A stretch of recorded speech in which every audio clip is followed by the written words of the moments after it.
Hello students, welcome back to my channel. How are you? I hope you are well. Today we are going to study the chapter correlative conjunctions and I am having the book class 6 Learn Well Smart. This is a very interesting chapter. Before this we must know what is conjunction. Conjunction or connector is the same thing. Both are the same thing. Conjunction is a word that is used to join words, phrase, clause और sentence. ठीक है. Conjunction क्या होता है कि एक ऐसा word होता है जो दो वर्ड को और दो फ्रेज को, दो कंजक्शन को, दो सेंटेंस को जोड़ता है. ठीक है. 3 टाइप की कंजक्शन हमारे पास होती है: कोरिलेटिव, कोऑर्डिनेटिंग और सबऑर्डिनेटिव कंजक्शन. हम इस क्लास 6 में कोरिलेटिव कंजक्शन करेंगे. जो फर्दर क्लासेस उसमें नेक्स्ट होंगी. अभी हम क्या करेंगे? कोरिलेटिव कंजक्शन करेंगे. अब कोरिलेटिव कंजक्शन क्या होता है भाई? कोरिलेटिव कंजक्शन वो होता है जो हम पेयर में यूज़ करते हैं. ठीक है. जैसे अब आपने यहाँ पे यहीं से देख लेते हैं कि सो है दैट लगेगा, सो है तो एज लगेगा, एज है तो सो हो जाएगा, एज है तो एज हो जाएगा, बोथ है तो एंड हो जाएगा, नॉट ओनली है तो बट ऑल्सो, नीदर है तो नोर हो जाएगा, इधर है तो और, नो सूनर है तो देन, हार्डली है तो वेन, स्केर्सली है तो वेन और दो है तो क्या हो जाएगा? येट हो जाएगा. अब देखो लगेगा कहाँ पे. अब आप देखोगे सो है तो भाई मैम दैट लगा रहे हैं, सो है तो एज लगा रहा है, एज है तो सो. सिमिलर ही है लेकिन थोड़ा थोड़ा डिफरेंस है जो आपको हमेशा याद रखना है. सो और दैट तो तब लगता है जब हम किसी सेंटेंस को एक्सपैंड कर रहे हैं. जैसे मैं कह दूँ I am so tired that I can not teach in online class, कि मैं इतनी थक गई हूँ कि मैं पढ़ा नहीं सकती. तो मैं थक गई हूँ इस बात को एक्सपैंड कर रही हूँ कि मैं पढ़ा नहीं सकती. तो सो के साथ दैट तो उस सिचुएशन में लगेगा. आपको सेंटेंस पढ़ के थोड़ा आइडिया लगाना है. सो और एज. जब सो और एज हम नेगेटिव कंपेरिजन कहते हैं. जैसे you are not so beautiful as your sister, कि आप इतनी सुंदर नहीं हो जितनी आपकी बहन है. तो आप मतलब कि नेगेटिव सेंस में कंपेरिजन हो रहा है. नोट आ रहा है मतलब आप इसे भी याद कर सकते हो.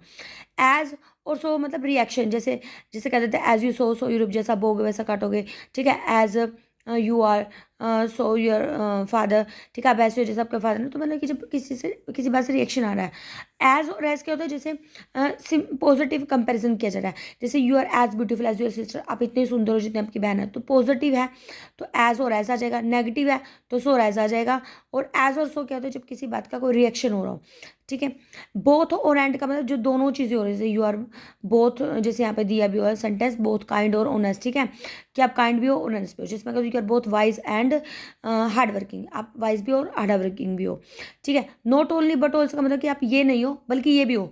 जैसे मैं आपका कह दूँ कि you are not only honest but also punctual. क्या पंक्चुअल भी हो. ठीक है. दोनों ही क्वालिटी. अब ये चीज़ नहीं आप ये भी हो तब. हाँ. बोथ और एंड और नॉट ओनली बट ऑल्सो में सिर्फ थोड़ा सा ही डिफरेंस है.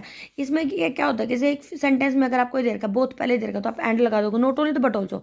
लेकिन अगर आपको सिंपल कोई अगर आपको ऑप्शन नहीं दे रखा तो आप इस सेंटेंस को अगर बताना कि मीनिंगफुल सेंटेंस है तो दोनों से ही बना सकते हो. नीदर और नोर में क्या आएगा कि नीदर आप ना तो आप ये कर रहे हो ना फिर आप मान लो आपके पास सिंपल से सेंटेंस है. देखो ना तो आपके पास पेंसिल है ना ही आपके पास पेन है. तो आप क्या बोलोगे? आई हैव नीदर पेन और नॉट पेंसिल. ठीक है. तो आप दोनों सेंटेंस में अगर क्या होगा आप चॉइस करनी है लेकिन नेगेटिव सेंस में करनी है तो नीदर और लगाओगे. दोनों सेंटेंस में चॉइस करना है लेकिन पॉजिटिव सेंस में करना है इधर और. जैसे मैं कह दूँ यू कैन टेक इधर पेन और पेंसिल, या तो आप पेन ले लो या पेंसिल ले लो. पॉजिटिव चॉइस है मतलब आप ये भी कर सकते हो ये भी कर सकते हो. ठीक है. लेकिन आप ये नहीं कर सकते ना ये कर सकते हो तो नीदर और नोर आ जाएगा. नो सूनर और देन का मतलब क्या होता है? नो सूनर के साथ हमेशा देन ही लगता है, TH इन देन. कि जो ही. ठीक है. No sooner did we reach the station that the train started. यहाँ पे देखो आपका एग्जाम्पल भी दिया हुआ है कि no sooner did we reach the station that the train started. जैसे ही आप ट्रेन मतलब कि जैसे हम स्टेशन पहुंचे तभी ट्रेन शुरू हो चुकी थी. ठीक है. तो इस तरीके से आपने बताया जो ही की सेंस आई तो आप क्या लगाओगे? नो सूनर लगाओगे. हार्डली के साथ आप क्या लगाते हो? जैसे हार्डली स्केर्सली एक ही बात होती है. कभी कभी जो काम करते हो तो उसके लिए आप क्या लगाओगे साथ में? व्हेन. ठीक है. She had hardly heard the news when she began to weep. ठीक है. वो मुश्किल से ही रोया जब उसने ये वो न्यूज़ सुनी थी. तो ये हो जाएगा. दो और येट. दो और येट का कब होता है? जब किसी सेंटेंस में एक बात पॉजिटिव है दूसरी बात नेगेटिव है. जैसे कि मैं कह दूँ कि दो ही इज़ वेल्दी. इसमें एक सेंटेंस भी दिया हो जैसे दो his wealthy yet he is close fisted. Close fisted क्या होता है? स्टिंजी होता है, कंजूस होता है. कि भाई हालांकि वो अमीर है लेकिन फिर भी वो कंजूस है. दोनों बात नेगेटिव, एक पॉजिटिव होगी नेगेटिव होगी ना. तो दो और येट के कॉम्बिनेशन से आप बता सकते हो उस चीज़ को. अच्छा. एक यहाँ पे वर्ड था. यहाँ पे ही इज़ नॉट ओनली यहाँ पे था भाई एक वर्ड मैंने आपको बताना था. ने वर्ड था. Let me see where is it. ये भी एकदम से मुझे सामने नहीं आ रहा मेरे को. यहाँ पे मैंने देखा था शायद कहीं, not only priest but also doctor. चलो दिखेगा तो बता दूंगी। वैसे नेव एक वर्ड है, ही is not only a knave but also a, sorry for this, ये वर्ड था, देखो मैं यहाँ पे लिख देती हूँ, KNAV, नेव। नेव का मतलब क्या होता है कि जो मतलब डिसऑनेस्ट होते हैं उन्हें हम नेव बोलते हैं। ठीक है, एकदम से यहाँ पे मेरे को दिखाई नहीं दे रहा भाई, एक तो फ़ोन पकड़ रही हूँ साथ में और बुक में, तो नेव आपको मिलेगा तो आप यहाँ पे मेंशन कर लेना। ठीक है, आई थिंक यहाँ पे था, देखो एक्सरसाइज में था, मिल गया। ठीक है, ही इज़ नॉट अ नेव, यहाँ पे नेव का क्या रहेगा, जो डिसऑनेस्ट होते हैं, ही इज़ नॉट अ फूल। ठीक है, तो मतलब he is not only a knave but also a fool, कि भाई वो आप इसको नॉट ओनली नेव भी बना सकते हो बट ऑल्सो, या फिर ये बना सकते हो ही इज़ नीदर अ नेव, कि ना तो वो नेव है ना ही वो फूल है। ठीक है, तो क्योंकि इसमें लिखा हुआ है कि अपने सूटेबल कंजक्शन, आपकी उसका सेंटेंस मीनिंग होना चाहिए, नहीं कि बच्चे ने अगर नीदर और नोर से बना सकता है। ठीक है, लेकिन हाँ वो सिमिलर ही होना चाहिए। अब ये नहीं कि he is as naive as a fool ऐसे बना दो, नहीं ऐसे नहीं बनेगा आपका, ये तो नीदर और नोर से या not only but also say आप बना सकते हो सेंटेंस को। ठीक है, एक बार मैं आपको ये भी रिवाइज करा देती हूँ साथ में इसी वीडियो में, नहीं तो सेपरेट वीडियो बनानी पड़ेगी। सो और दैट से आपने एक सेंटेंस बनाना। सो और दैट में आपने क्या करना भाई, आपने जैसे वेरी है, she is very kind, she will certainly help you, तो आपने वेरी को कट करके तो लगाना है, सो लगाना है। ठीक है, और फुल स्टॉप को हटा के आपने दैट लगाना। आपके सारे सेंटेंस इसी फॉर्मूले से बनेंगे।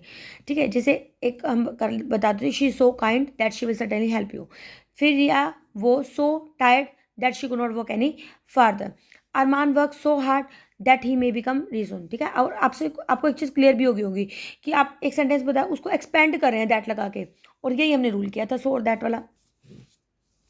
कंप्लीट द फ्लोइंग सेंटेंस में क्या है कि आपको कोई भी सेंटेंस बना सकते हो आप, ये नहीं कि जो मैंने लिखी हो आपने वही बनाने हैं, दैट लगा के जो भी आपको लगता है बना सकते हो। फिर इसके बाद क्या, आपने इधर और को ज्वाइन करना है। जैसे she drinks T, she drinks coffee, तो अब आपने इसमें पता कैसे चलेगा, जैसे मेरे से बच्चे पूछ रहे थे कि मैम इधर और हमें पता कैसे लगा, स्टार्टिंग में लगाना बाद में लगाना है, तो मैं एक बार फिर से क्लियर करती हूँ कि शी ड्रिंक्स, अब देखो दोनों ही सेम है, शी ड्रिंक्स, तो ये तो सिमिलर, एक बार लिखना ही होगा आपको, शी ड्रिंक्स आ जाएगा। अब चॉइस किस में हो रही है, टी और कॉफ़ी में हो रही है भाई, तो टी से पहले इधर आ जाएगा और कॉफ़ी से पहले और आ जाएगा, कि शी ड्रिंक्स इधर टी और कॉफ़ी, या तो वो चाय पीती है या फिर कॉफ़ी पीती है। फिर Tina is an anchor, Palak is an anchor, अब दोनों चीज़ सेम है, ये एक बार आएगी, लेकिन जो चीज़ अलग अलग है उनके आगे इधर और आ जाएगा। आप ऐसे भी कर सकते हो सिंपल तरीके से, इधर टीना और Palak is an anchor. You can go by bus, you can go by train, अब दोनों चीज़ जब सेम हो तो वो एक बार आ जाएगी, यू कैन गो बाय। ठीक है, यू कैन गो, फिर उसके बाद क्या रहेगा, इधर बाय बस और by train. She can teach English, she can teach French, तो अब दोनों चीज़ सेम है, she can teach English, she can teach French, she can teach दो बार आया तो इसको एक बार लिख लो, शी कैन टीच इधर इंग्लिश और फ्रेंच, एक सेंटेंस बचेगा। ठीक है, दो सेंटेंस आपने एक सेंटेंस बनाना है, तो थोड़ा दिमाग लगाना है कि कहाँ पे इधर और को लगाना है। तो मैं बार बार बोल रही हूँ कि शी कैन टीच और शी कैन टीच सेम है, एक बार लिख लो इसको। अब इंग्लिश और फ्रेंच दो अलग अलग है, तो उनके आगे आप इधर और लगा दोगे। They will stay at my house, Raman will stay at my house, दोनों सेम है, तो किसके बीच में आपने लगाना है इधर, और इधर देव हो जाएगा और रमन हो जाएगा। बो वेंट टू द मार्केट, बो वेंट टू द सिनेमा, अब बो भी गया दोनों जगह, एक जगह मार्केट गया एक जगह सिनेमा, तो इधर टू द मार्केट और टू द सिनेमा आ जाएगा। Aarav help Sam in need, Naman help Sam in need, तो इधर आरव और नमन हेल्प सैम इन नीड आ जाएगा। ठीक है, इधर टोनी और मतलब की जो बोनी है ब्रोक द विंडो ओपन, ये आपका हो जाएगा। ठीक है, नेक्स्ट क्या आपका, नो सुनर के साथ आपने क्या लगाना है, दैन लगाना है। सिंपल है, जैसे एज सुन एज सेंटेंस में दिया उसको आप कट करके क्या लगा दोगे, नो सुनर लगा दोगे, और नो सुनर के साथ आपने डिड लगाना है, और फिर उसके बाद आपने क्या बनाना है, दैन लगाना है साथ में सेंटेंस में। ठीक है, फिर उसके बाद आपने क्या लगाना है, इसमें जैसे बोथ है तो एंड आ जाएगा, सो है तो दैट आ जाएगा इसमें, क्योंकि एक्सपेंड किया हुआ है, नीदर है तो नोर आ जाएगा। ठीक है, यहाँ पे सेंटेंस में नोर पहले है तो नीदर आ जाएगा, फिर यहाँ पे इधर है तो और आ जाएगा आपका, फिर नोर है तो नीदर आ जाएगा आपका। ठीक है, फिर इस सेंटेंस में आपका क्या है, बोथ है तो आपका एंड आ जाएगा, फिर उसके बाद आपका क्या है, इधर है तो आपका क्या आ जाएगा, और आ जाएगा। राइट, फिर इस सेंटेंस में क्या, जैसे आपको मैंने बता दिया, ही इज़ नॉट अ नेव और he is not a fool, he is neither a knave nor a fool बना सकते हो, इज़ नॉट ओनली नेव और nor a but also fool भी बना सकते हो, दोनों ही ठीक है। यू मस्ट बी क्वाइट, अब इसका यू मस्ट बी इधर क्वाइट और लीदर रूम, या तो चुप बैठो या फिर क्लास से बाहर चल जाओ, चॉइस यही होएगी। ठीक है। ये तो कह नहीं सकते रहे कि ना तो तुम क्लास में चुप बैठो ना ही तुम जाओ, ऐसा नहीं होता ना। तो मीनिंगफुल सेंटेंस होना चाहिए। You have broken the window pan, your brother has broken the window pan. तो अभी क्या है कि या तो तुमने विंडो पैन तोड़ा, या तुम्हारे भाई ने तोड़ा। अभी अगर या तो तुमने या तुम्हारे भाई ने, तो इसका क्या होगा, इधर यू और your brother has broken the window pane. ठीक है। She is beautiful, she is sweet heart, इस स्वीट नेचर्ड क्या होगा, she is so, she is as beautiful, नहीं sorry, she is not only beautiful but also sweet heart. आप ये बना लो, इसका ठीक रहेगा। ठीक है। फिर इसका आगे नेक्स्ट क्या रहेगा, पर Ramlal is a poor, Ramlal is a contented. तो इसमें क्या होगा, अब देखो पुअर भी है और सेटिस्फाइड भी है, तो दो आ जाएगा। दो Ramlal is poor yet Ramlal is contented. ठीक है। अब she cried loudly everybody heard her voice, कि वो इतना मतलब कि ज़ोर से चिल्लाई कि हर किसी ने उसकी आवाज़ सुन ली। ठीक है। क्राई एकदम से मेरे को चिल्लाना नहीं निकलता, क्राई मतलब रोना। ठीक है। वो एकदम से बहुत ज़ोर से रोई और कि हर किसी ने उसकी आवाज़ सुन ली। तो आप इसको कैसे बनाओगे, she cried so loudly that everybody heard her voice. Mister Roy is cruel, mister Roy is dishonest. इसका बना mister Roy is not only cruel but also dishonest. इसका ये बन सकता है, he is mister Roy is neither cruel nor dishonest. He is noble, he is not only noble but also kind hearted, ये भी बन जाएगा इसका। और ये भी बना सकते हो, he is neither noble nor kind hearted, ना तो वो नोबल है ना ही काइंड हार्टेड है, दोनों ही ठीक हैं इसके। ठीक है। तो अगर आपको वीडियो थोड़ी सी भी अच्छी लगे तो प्लीज़ लाइक करना ना भूलें, और अगर कोई डाउट है तो you can write in a comment section. Okay, मिलते हैं एक नेक्स्ट वीडियो में एक नए कंटेंट के साथ। Till then be happy, keep studying.